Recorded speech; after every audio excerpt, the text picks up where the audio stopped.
한약재 수급 정책이 허술한 통계에 따라 이뤄지고 있다는 논란이 확산하고 있습니다.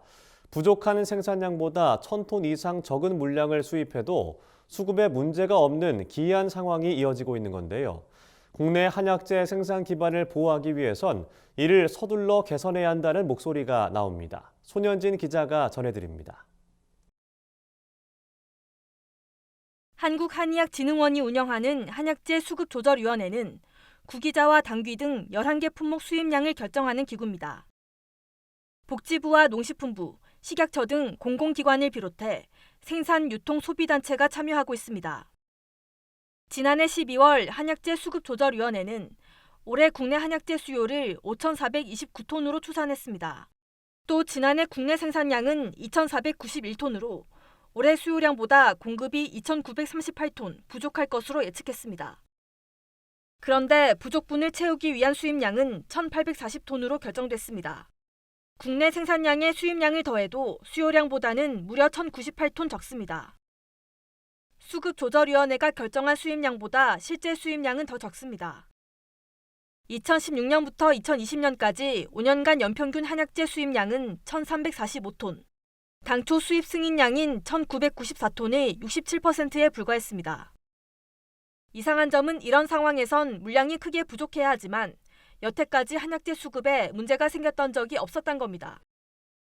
업계에서는 한약재 수급 통계 자체가 부정확한 것이 그 이유라며 엉터리 통계로 수입량을 결정하는 일이 되풀이되고 있다고 지적합니다.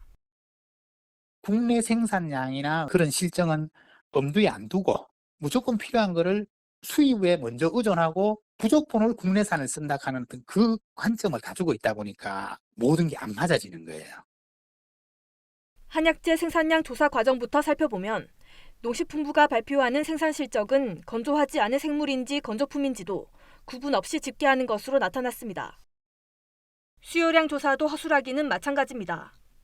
대한한의사협회나 대한한약사회 등의 중복 가입한 피조사자는 이중 답변이 가능해 수요량이 부풀려질 수 있는 구조입니다. 하지만 이 같은 생산 수요 예측 방식을 개선하지 않은 채 전년도와 비슷한 규모로 수입량을 정하는 관행이 유지되고 있습니다.